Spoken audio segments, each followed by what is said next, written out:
gorgeous girls and beautiful boys, men and women.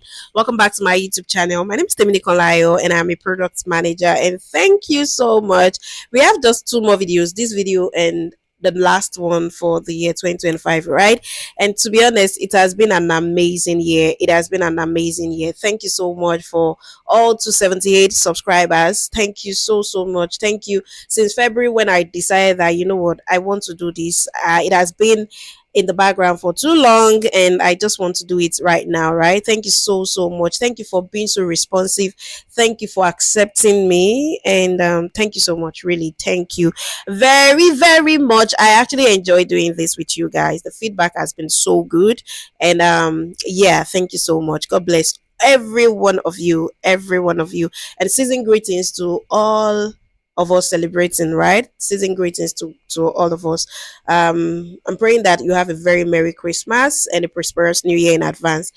Yes, so let's get into it. So today we are going to be talking about product lessons from 2025, the wins, the falls, and what we learned. It's going to be like very probably personal, some things that I learned this year, and I'm just going to like put so many things, not so many things to confuse you, but really we are going to have a very nice interaction today. So let's get into it. And again, welcome back to my YouTube channel. Can you believe that we are at the end of 2025? Yes, we have one more week to go, but at least to the glory of God, we are here. And I don't know about you really, but this year flew by in a blur of roadmap reviews, sprint planning, and more AI features than any of us knew what to do with.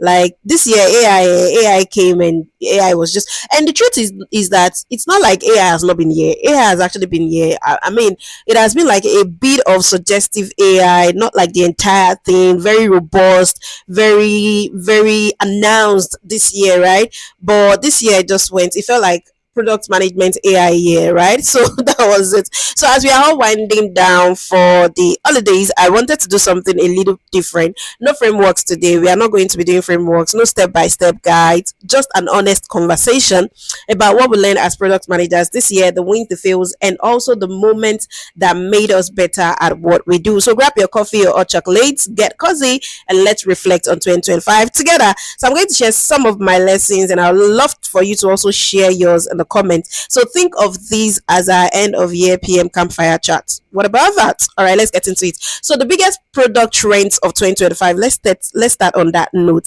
What are some of the biggest product trends of 2025? You should know the number one on the list. The number one on the list, AI went from being buzzword to baseline. Like AI took over this year. It was just a complete takeover. Like AI just came and everybody was started running. Hey, yeah. What are we gonna do? What are we gonna do, right? So remember when adding AI to your product was innovative, right? In 2025, it became table stakes. Every product team was either integrating AI features, defending why they weren't, or trying to figure out what AI actually meant for their specific use case. Some actually did not do AI, and to be honest, some of their products actually did very well. Some made it so compulsory that every product they wanted to release, they were putting AI. And some people, right, it just felt like, okay, they had to start justifying, okay, why do we need AI? Stakeholders will come and tell you that put AI, put this, and you have to start justifying that, okay, this is why I need AI in this product, this is why we don't need it in this product, right? So that was actually what happened this year. So the real lesson is, and I have to say this, AI is a tool, it is not a strategy. AI is not your product. Your product has a bit of AI in it. Do you get? It is not. I did not build AI. Okay, they will say we built an application, but it has suggestive AI, or AI can help you do some things like that. It is not like you built. Well, some of you actually did. So let me say that some of you actually did AI this year, like you built product AI tools and all of that, right?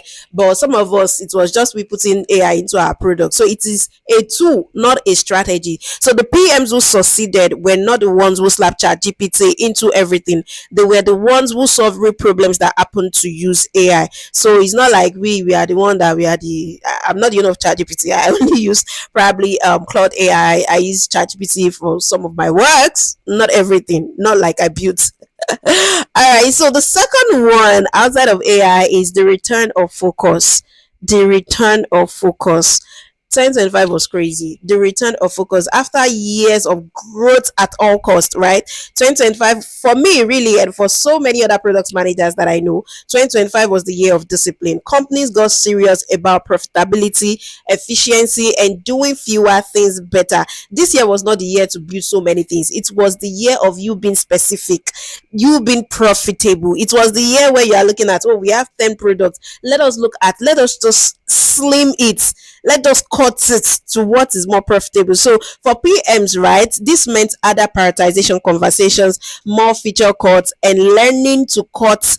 I mean, learning to say no with convictions. That was really really what happened. So honestly, my verdict, it made us sharper, right? Right. That was just what happened. It made us sharper. Like you are able to prioritize. You are able to do things way better than before, right? Because more you have to make profit too. And the third one is AI assisted and asynchronization. Do you understand? So that became like the norm. Remote work matured. AI too started handling meeting notes, first drafts, and data analysis. This freed up product managers to do more strategic thinking, right? But it also raised the bar. It raised the bar, right? You couldn't hide behind busy work anymore. You had to deliver actual insights and decisions because there was a time I did an interview and somebody gave me like a case study to do. And I think I actually had to do like a bit of research and I came up with so many things. Then the person, so I think I submitted before the deadline, and the person was like, oh, you got this submitted before the deadline. Oh, did you use any AI too? And I was like, so it's a blend of everything. I've done this thing before, so I just had to go through my draft and just pick out some things. And I used AI to give me like more resources and all of that. And the person said, "Oh, if you had just used your brain, I think I would have looked at you like you are not serious because the world is advancing." And I was like,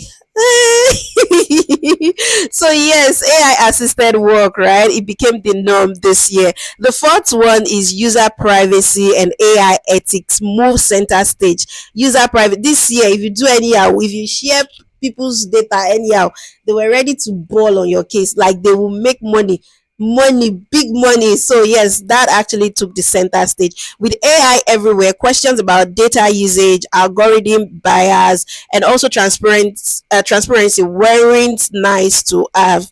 Like this year we had to be extra careful, extra careful. Don't say you are just exposing customers data, your company, yeah. So there were crucial product decisions. PM had to become fluent in ethics, not just metrics. You have to look at that product. Please, is everything fine? Is nobody's data? Is it, are we exposing people's data and all of that? So those are some of the things that we did this year. Now, lesson one for me this year was the power of saying no. Oh, I said no. Hey, I can never go back. No, no, it's already too late. I said no a lot. I said no. So personal lesson time, right? So the hardest one I learned this year, saying no is a superpower, but it takes practice. So it's not like one day my stakeholder just called like, "Alpha this year." I said no, no, no, no, no. That wasn't what I said. That was what I did, right? So it took like a lot of practice. I've always known prioritization is important. So every PM does, but 2025 taught me that there is knowing it intellectually, and then there's actually doing it when your CEO has a quick idea, when a major customer is threatening to shun, or when your engineering team is excited about a shiny new tech stack. So I had to, like, you have to balance everything. You cannot just keep saying yes, yes all the time. So here's what I learned, right? Every yes to something is a no to something else. It sounds obvious, right? Everybody always say, so when you say yes to this person, you're saying no to this person. But when you are in the moment, it's so easy to think we can squeeze this in, or it's just a small feature, right? So the turning point for me was when I map out everything we had committed to versus our actual capacity. So we were at 140% capacity. No wonder the team was burned out and our key initiatives were delayed. So some of those things happened this year. So I'm just telling you what happened this year, right? So saying no actually helped me. So I started practicing what I call confident no's. So I did a lot of that this year. Confident no's. Like before, I feel like it's always like from a point of pity that, oh, let's just pity this stakeholder. Let us, but it was affecting me. It was so detrimental to me. But I was saying yes to people, and my own, I was working overtime, right? So it's not defensive, it's not apologetic, just clear and data back. So that's a great idea. And here's why it doesn't align with our Q1 priorities. Let's revisit this in our Q2 planning. So those were some of the things that I did. So they know that I already have like stuff in my backlog, and I can always put those things in the product backlog, right? So the magic is that when you say no to the right things, you create space to say yes to the things that really matter. So my team actually delivered work better. Our roadmap was clearer, and honestly, stakeholders respected us more. Now the question for you is, what's the hardest thing you had to say no to this year? So drop it in the comment section for me. So now let's talk about lesson number two. Talk to users. Really talk to them. I have seen so many product managers, and this is not like which aunt or pass blame or say I'm perfect. No, we were, I mean, too, I learned to become a better product manager, right? So some of product managers, right, they don't talk to users. They only talk to their employees or their colleagues, right? Those are their users, but in fact those are not your use. They are users, but they are not like the end users. You have people outside that you are originally building that product for. Those are the users that you should be talking to. So the lesson number two for me is we still don't talk to users enough, and analytics can't replace conversations. Analytics cannot replace conversation. So I'm guilty. So I'm guilty of this, right? It's so easy to live in dashboards, look at engagement metrics, and think you understand your users. And look, data is crucial.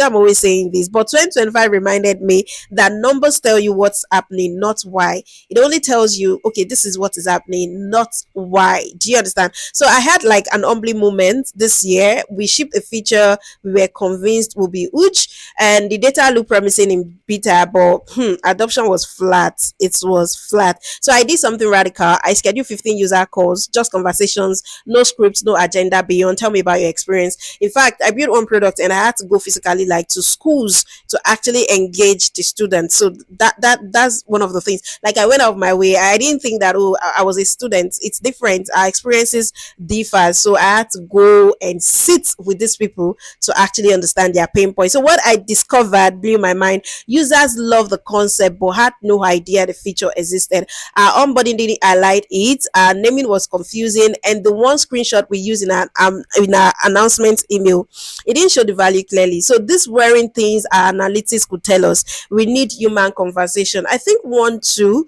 that later helped me, and shout out to Dio, was Clarity, Microsoft Clarity. Microsoft Clarity is actually very good. In fact, when your customer log into your application, right, you can see their activities from the moment they sign in. Like you can see the moment they sign out, how many minutes, what part of the application they got to before they sign out. So clarity was really, really good for me. So here's my challenge to myself in 2025, right? And maybe to you too, one user conversation per week, not a usability test with a script, not a sales call, just a unique or a genuine, how is it going, what is frustrating, and what is working conversation. That's just what I want to do. So users are generous with their time when you are genuinely curious, and the insights, pure good. Now, lesson number three for me, your team's well-being is your product's health. Now, thinking about it, I feel like going to each of my developers' house to be dropping chicken for them to say, hey, you did well today. Welcome to the abode of your living God. How did they say? I should just be dropping. Okay, so I didn't plan it. So yes, not Godwin, please don't come and ask me for any chicken. No. All right. So your team's well-being is your product else, right? Lesson number three for me is, and this one is really, really very important. Your team's well-being directly impacts your product success. 2025 was actually very intense for a lot of teams. Even my teams, very, very intense. But we had pressure to do more with less, pressure to ship AI features, pressure to hit aggressive targets, and I saw something play out in real time. Burned out team ship mediocre products. That was what just happened. Like the products will not be like as good as you think because they were not really paying attention. They were distracted. They were not into it. They were not inside it, right? So I'm not just talking about morale or retention, though those ones do they matter, but I'm talking about the quality of thinking. When someone is exhausted, they don't challenge assumptions. That is it. I am really, really exhausted, whatever you tell me is yes. I'll just say yes because I need to get out of that place. So it wasn't like we're doing any deep thinking, right? So they don't catch edge cases. They don't have the mental energy for problem solving. So that's some of the things that I noticed. And I learned this the hard way when we had like major bugs, it would delay time and all of that. So you are just fixing bugs, something that could have been avoided. So what we did was that we made changes. I started protecting my team's time more fiercely. In fact, I've any employer should see. I was always telling my developers that, guy, alpha, please, your weekend, if you can work, don't do 8 hours on Saturdays or Sundays. Just do what you can do over the weekend and take your time to rest. So I was always doing that with my team members. So anything like urgent request, you will see that I will push back. There is nothing like urgent request. You will give us time. So I encourage people to actually take their leave. In fact, I told my developers this year, my whole leave this year was for exam. I think the last one was the one that I was at home resting. I was asking them, when are you guys going for leave? And I was super excited whenever they come and tell me that, you know what, I'm going on leave. I'm going on leave, right? So you know what, our velocity did not drop. If anything, it improved because the work we did was more thoughtful. So here's the reality: you can't sustain great product work on fumes. You cannot be riding on vibes. Everything is just vibes. So rest is not laziness, it is actually strategy. I don't know why most employers actually get mad when their employees want to go on leave. Is it not part of what you said they are open to take? So why are you angry when they say, okay, yes, we know that it's peak period, but they need to go and rest so that they will be able to come back and start working? Some of you will be squeezing your face when people say, we are going on leave. What happened? Right? Lesson number 4: failing fast is good, learning fast is better. So everyone talks about failing fast, but the real skill is in learning fast, right? We killed a feature this year. I mean, like, completely shut it down. We had invested like months of development into it, and it wasn't just getting traction. So what did you do? You move on to the next one, or you move on to the next level. What we do, what I would advise is step back, look at the products, just put the products outside there, like, pop it out like this, then sit down, take a deep breath, and see what could be wrong. Like, why is this product not getting that traction that you need? So what I learned is that we could have learned the lesson in 3 weeks, not just 3 months, right? The problem, we were not rigorous about defining success upfront. This is always the case. So this is always the case. People have like vague goals, like increase engagement, instead of specific metrics. Increase engagement, and where is it going to increase? Where is the engagement going to come from? So you can say something like, okay, 10% of active users adopt this within 30 days. They will know how many percent at that particular time actually engage with that product. So every signals were missed, you'll be convinced that you just needed more time, and you keep just expanding the whole product. But looking back, the data was clear. And the thing is that most times we just don't see it. The data will be there, but sometimes we don't see it. So my approach for 2026 is that I'm going to define my learning goals before I build. What specific question am I trying to answer? What data would I tell would tell me if this thing is working, en versus if it is not working? So what is also going to be my decision threshold? Those are some of the things I'm going to be doing in 2026. So this is not about being negative or expecting to fail. It's about being honest. So some things will work, and that's fine, but let's learn it quickly and redirect that energy into something or somewhere more valuable. So the teams that win are not the ones that never fail. They are the ones that fail cheaply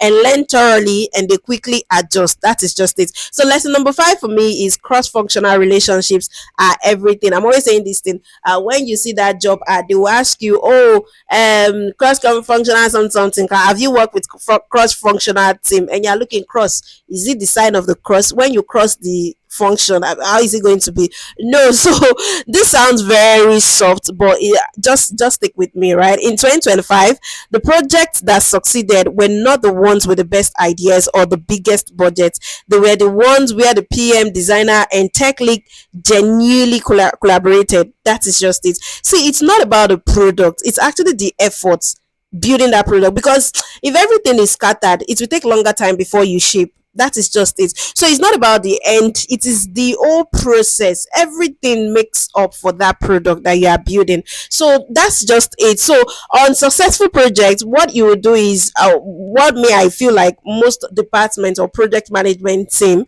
what they do plus other departments, is that they invested time with the team before they even started building. So there is always time to review, time to say, okay, this is it, da. So what am I going to be doing differently? I will, well, imagine someone that I Okay. So yeah, spending more time on projects and also building relationships, understanding motivations, learning communication preferences. So it feels slow at first, but it paid dividends throughout the project. That is just it. So yes, building relationship. This 2026, I'm going to be building very, very solid relationship. So help me God. So help me God. Yes. So product management is fundamentally a people job. It is not just the AI tools or the tech stacks. It's actually people that are doing the work, right? So the best roadmap is the one that doesn't matter if your team does not trust you or understand why behind the work. So that is it. Now the lesson number 6 is embrace the uncertainty. You know, when it's just like you going into somewhere that you've never been into, we've never been to, right? That is just what product management is about, right? And going into 2026, I'm going to be embracing the uncertainty. I'm going to be walking by faith and not by sight in 2026, right? AI is changing everything. The economy is unpredictable. User expectation keeps growing. Tech is moving fast. And as PMs, we're expected to make confident decisions in the middle of all this chaos. So 2025 actually taught me to stop pretending I have all the answers. The best PMs I watched this year were not the ones with yes, yes, yes. Oh, I know. Oh, I know. Oh, I know. No, they were the ones who could say, okay, here's what we know, but here's what we don't know, and here's our best bet into getting this information. So that's just what I noticed this year. We really do not know everything. We all are just figuring it out. So they made decisions with convictions, but they held those convictions. Do you know what they did? They held them loosely. It can go this way and it can go that way. So they updated their thinking when new data came in. They weren't attached to being right. They were not attached to finding the right answer. So this is hard for those of us who are natural planners or who want to look confident in front of stakeholders. But here's what I realized: stakeholders don't actually want false certainty, right? They want transparency and adaptability. So when I started saying things like, "Oh, we are testing 3 hypotheses and we commit to one after we see results," or "This is our current thinking, but we are watching these metrics to validate it," people did not lose confidence. They actually understand that we are making efforts. We don't know all of these things, but we are making conscious efforts to progress and to do the right thing. So the honesty is definitely going to be appreciated. So the mindset said actually shifted. Instead of trying to predict the future perfectly, are you good? What we actually did is get really good at adapting quickly. So that's just it. Just make sure that as this thing is happening, you are making progress. All right, so what are some of the reflections for me, for you, and everyone? So I've covered my lesson. I want to hear yours. Here are some reflection questions as you wind down this year 2025, and I'm also going to like be looking at these questions and just answering them. So what's one product decision you made in 2025 that you are really proud of? Maybe it's something you shipped, or maybe it's something you chose not to build, right? So what's one thing you would do differently if you could rewind the year? No judgment here. We all have this. In fact, me, I have a lot of them. So also, what's one skill you developed or strengthened this year? Maybe it's technical, maybe it's leadership, maybe it's learning to set boundaries. You can just share that with me. And also, who is someone at work that made your year better? A colleague, a mentor, a team member. Maybe send them a note before the year ends. And this is actually me doing my right now, because I'm not going to send that note. I'm ad girl, right? So I really want to say a very big thank you to Adedayo, my team lead. Adedayo was really, really helpful, very, very helpful to me this year. Shout out to Adedayo. Thank you so much. I love you. God bless you. Shout out to Godwin. Shout out to Jesito for me. Shout out to Waju. Shout out to Bride. Shout out to Farouk. Shout out to in came shout out to everybody, shout out to Temi Jokpelo, shout out to Vodina, shout out to Mr. Abbas. I'm saying so much shout out, but thank you so much everyone, thank you so much. This year was really, really beautiful. Thank you so much. Thank you guys. And yes, so what's one thing you want to break into 2026? A habit, a mindset, or a practice? You can also note those ones. So take a few minutes to think about this, journal them, and if you are comfortable, right, you can just share some of them with me in the comment section. If you have your friends on YouTube, you can tag them. Thank you for 2026, you know. So yes, thank you so much. Thank you so much. Thank you so much. I am really, really grateful for 2025. And yes, as we close out 2025, I just want to say product management is hard. Don't let them lie to you. Product management is hard, like really hard. We are juggling competing priorities, impossible deadlines, ambiguous problems, and stakeholders who have all opinions. But it's also incredible. We get to build things that matter, we get to solve problems, we get to work with talented people, and we get to learn constantly. So whether this year was your best year as a product manager or your most challenging year, I hope you take a moment to acknowledge how far you've come. Every roadmap review, every stakeholder presentation, every user interview, every thought prioritization call, you showed up and you did the absolute work. So as we head into the holidays, my genuine wish for you is rest. Like rest. If your company has closed for the year, please take rest. Don't go and do oblate. It's not your birthday. Rest, right? Real rest, not checking Slack kind of rest. The kind where you disconnect, recharge, and come back in January ready to build amazing things. Thank you for being part of this community. Thank you so much. I said it at the beginning, right? It actually means a lot to me. Thank you so much. Thank you for watching. Thank you for all the comments. Thank you for sharing your experiences. You make this channel what it is, and I will have just one more video before the end of 2025. Something fun and probably looky. I don't even know it yet, but let's see. Something fun and looky. I'll think about it. So, but until then, enjoy the holidays. Be kind to yourself, and I'll see you soon. Bye.